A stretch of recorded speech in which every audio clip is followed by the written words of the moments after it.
in Space. Welcome, everybody, to Today in Space.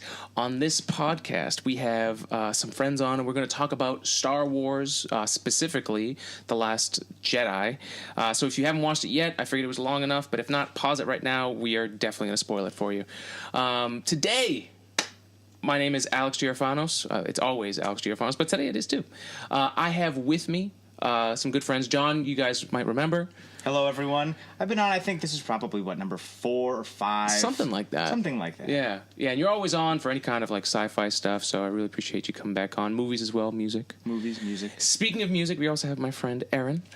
Hey. Welcome. Thanks, I love it. First podcast ever. Woohoo! So we had a bunch of Star Wars fans, and we just wanted to bring it all together and review it. So kind of to start off, what I wanted to do was start with what I thought was something I caught with a lot of people, which was some people hated it, some people really loved it, and then there was a lot of in between. But the biggest complaint I heard from really super hardcore Star Wars fans, which you guys are pretty big fans, was that if they went into it with no expectations, it was much better for them.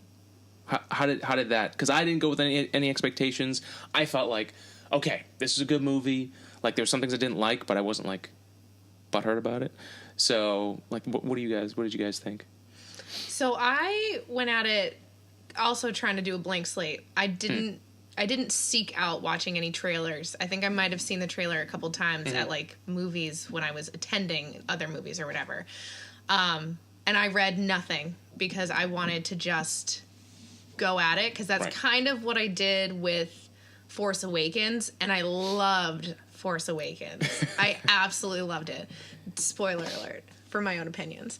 But we're gonna have a lot of opinions. Yeah, we are gonna have a lot of opinions. I mean, if you guys are... But I did not have the same emotional reaction to Last Jedi as I did to Force Awakens. Okay. And I'm still left kind of grappling with trying to figure out what it is that was the reason, because it's hard to figure out your true feelings when you're working also with nostalgia mixed in. Yeah, there's a lot of that, sure. Because a lot of it, I kind of have to refocus myself and be like, did I love 7 because I was just really excited to come back into the world? Right. Just happy to have new Star Wars. Right, happy to be there and see the old characters, which those moments you can't replace. When Han and Chewie come back onto the Millennium, that's classic. And that doesn't happen in 8 because it's already been done. You can't remake that initial excitement. So, but they did a couple times. There were a couple scenes that they left out of the first remake, and they saved those for this movie, and they still had that same effect. There weren't nearly as many, and they weren't as powerful. Yeah, I was going to say it wasn't necessarily as powerful. So my overall feeling was a little let down. But I'm also hopeful that the more I watch it, the more I'll enjoy it. Okay. Because that specifically happened with me with Rogue One. Okay. Where I wasn't totally in love with it. Loved the ending. Absolutely loved the last 5 minutes of the movie. But overall just thought it was kind of slow and whatever. But the more I watched Rogue One, which at this point I'm at 3 or 4 times watching, the more and more I enjoy it. And I think because it's easier for me to let go of the things that I find troublesome and just enjoy the movie. So I'm hopeful that that's going to be the case with The Last Jedi, the more I watch it. Yeah. I really tried hard to not watch the trailers. And I remember when the last big trailer came out, I think it was October or November, I said to myself all day, I'm not going to watch this trailer. I will not watch it. And then, who was I fooling? Only myself. Watched it, and I was so upset. It was a great trailer. It got me really excited, but it also set all sorts of expectations, and it put all these thoughts in my head that I wasn't thinking. There was a part in the trailer where they cut it to show Kylo and Rey, and they're sort of extending out. They're reaching for each other, and you're thinking what is going on? And they sort of, the trailer sets up this one moment, and the moment's going to go either way. Right. But I would have never dreamt up that moment in a million years. No. So I was a little upset that they.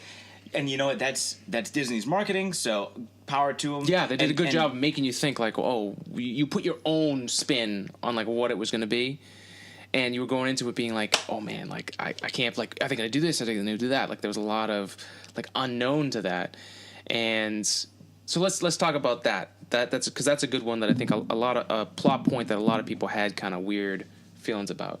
So I liked the fact that they, first of all, I don't know why they killed Snoke so early. That was kind of weird, because it was just like we don't even know who he is, and then now he's dead. Oh, Snoke's not dead.